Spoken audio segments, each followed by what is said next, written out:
বাংলাদেশের বিভিন্ন স্থানে ছড়িয়ে ছিটিয়ে আছে বিভিন্ন প্রত্নতাত্ত্বিক নিদর্শন, যেগুলো আমাদের প্রত্নতাত্ত্বিক ইতিহাসকে করেছে সমৃদ্ধ। এমনই এক মূল্যবান স্থাপনা মুক্তাগাছা রাজবাড়ি, যার পরতে পরতে ইতিহাস খেলা করে ঐতিহ্যের চমক নিয়ে। ময়মনসিংহ জেলার প্রাচীন জনপদ হচ্ছে মুক্তাগাছা, যা মুঘল আমলে আলাপসিন পরগনা নামে পরিচিত ছিল। আলাপসিন পরগনা খাজনার দায়ে নিলামে উঠলে তা পত্তন নেন শ্রীকৃষ্ণ আচার্য চৌধুরী। শ্রীকৃষ্ণের আদি নিবাস বগুড়া জেলার ঝাকরে। তার ছিল ৪ পুত্র: রামরাম আচার্য চৌধুরী, হররাম আচার্য চৌধুরী, বিষ্ণুরাম আচার্য চৌধুরী ও শিবরাম আচার্য চৌধুরী।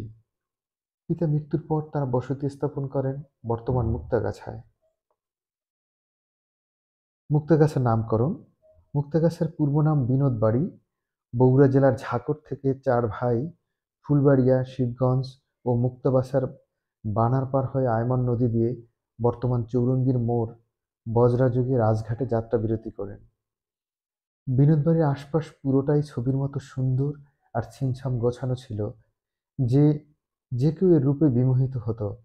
তাই তারা স্থির করেন এখানে রাজবাড়ি নির্মাণ করে শাসন কার্য পরিচালনা করার।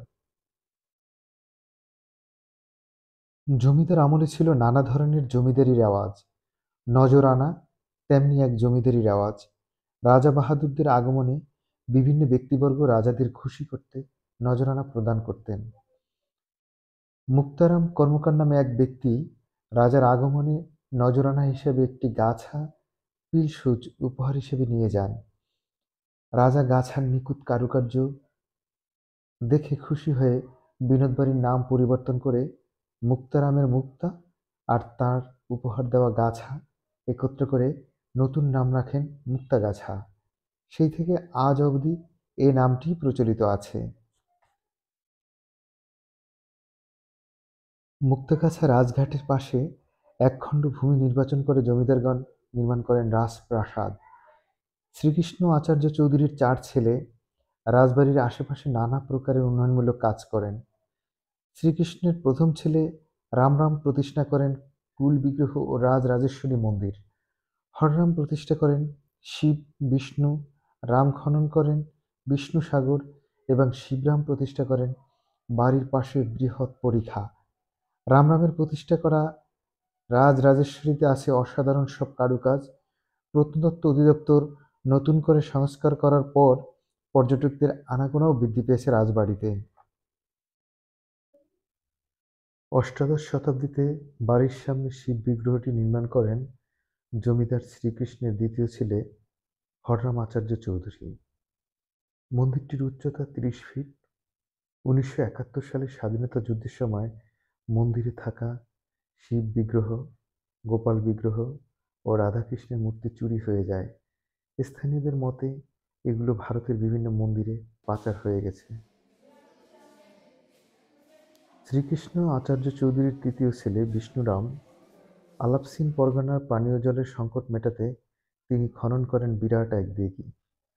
এত বড় দিঘি স্থানীয় মানুষ আগে না দেখায় সাগরের সাথে তুলনা দিয়ে দিঘিটিকে সাগর বলে অভিহিত করেন। যেহেতু দিঘিটি বিষ্ণুরাম খনন করেছেন, তাই তার নাম অনুসারে দিঘিটির নাম হয় বিষ্ণু সাগর। ১৭৬২ থেকে ১৭৭০ সালের মধ্যে এই দিঘিটি খনন করা হয়। জমিদার শ্রীকৃষ্ণ আচার্য চৌধুরীর সর্বকনিষ্ঠ পুত্র ছিলেন শিবরাম আচার্য চৌধুরী।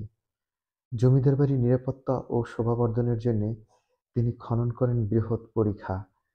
পরিখাটি আয়মন নদী থেকে শুরু করে সমস্ত রাজবাড়ি ঘিরে আবার আয়মন নদীতে গিয়ে পড়েছে। এই পরিখাগুলো বর্তমানে ছোট ছোট দিঘিতে পরিণত হয়েছে। মূলত সে সময়ে রাজবাড়ির নিরাপত্তার জন্য পরিখা বিশেষ গুরুত্বপূর্ণ ছিল। জমিদার আমলে মুক্তাগাছার পরিধি ছিল প্রায় ২০০ বর্গ কিলোমিটার। বিশাল এ শাসন এলাকাকে সুবিধার জন্য শ্রীকৃষ্ণের ৪ ছেলের বংশধরগণ বিভিন্ন অংশে ভাগ করে নেন। বর্তমান সাব রেজিস্ট্রি অফিস থেকে নবারুণ বিদ্যানিকেতন পর্যন্ত অংশ ছিল রামরাম আচার্য চৌধুরীর। রামরামের ছিল ৩ ছেলে: রুদ্ররাম, বিজয়রাম ও কৃষ্ণচন্দ্র রাম।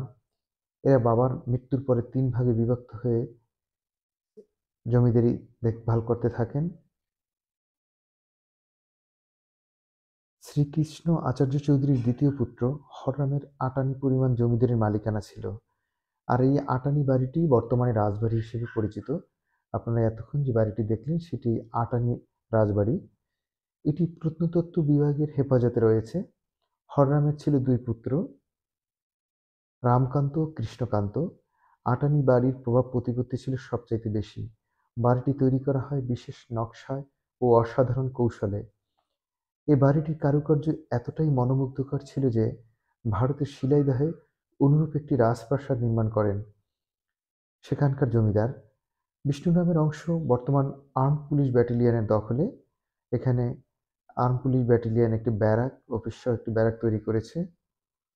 বিষ্ণু নামের বিশাল এই ভূখণ্ডে হাতি, ঘোড়া ও বিভিন্ন যুদ্ধ সামগ্রী রাখা হতো।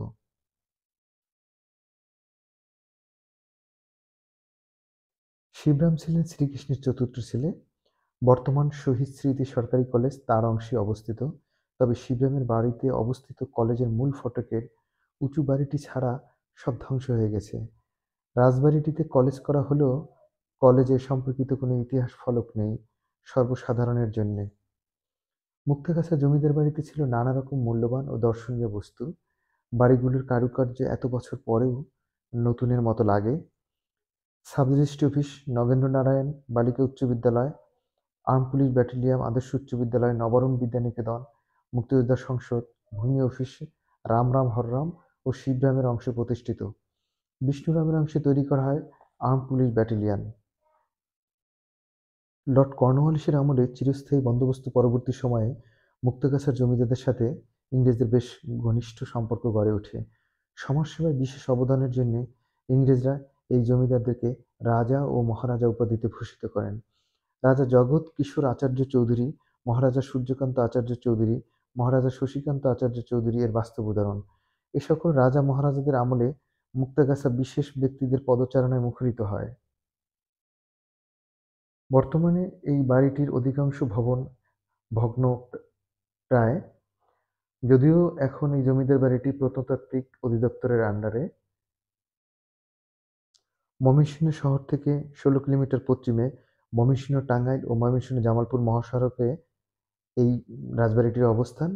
ঢাকা থেকে ময়মনসিংহ হয়ে সরাসরি এই রাজবাড়িতে যাওয়া যায়, অথবা টাঙ্গাইলের মধুপুর হয়েও এই রাজবাড়িতে যাওয়া যায়। ধন্যবাদ সবাইকে।